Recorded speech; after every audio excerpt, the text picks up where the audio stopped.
In the famous story of the burning bush, God appears to Moses and commissions him to go to Pharaoh and order him to release the Israelites.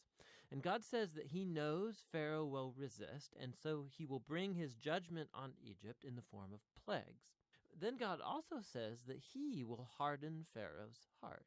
And so we're introduced into the next main part of the story, the confrontation between God and Pharaoh. Now, what does this mean that God says he'll harden Pharaoh's heart? It's super important to read this section of the story really closely and in sequence. In Moses and Pharaoh's first encounter, we're told simply that Pharaoh's heart grew hard.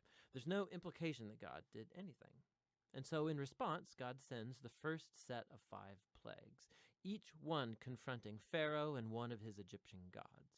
And each time, Moses offers a chance for Pharaoh to humble himself and to let the Israelites go. But after each plague, we're told that Pharaoh either hardened his heart or that his heart grew hard. He's doing this of his own will. And so eventually, it's with the second set of 5 plagues that we begin to hear how God hardened Pharaoh's heart. So the point of the story seems to be this. Even though God knew that Pharaoh would resist his will, God still offered him all of these chances to do the right thing. But eventually, Pharaoh's evil reaches a point of no return. I mean, even his own advisors think that he has lost his mind.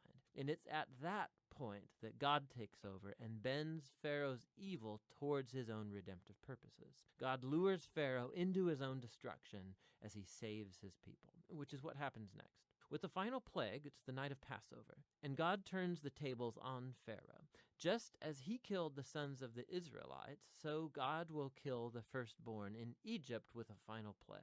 But unlike Pharaoh, God provides a means of escape through the blood of the Lamb.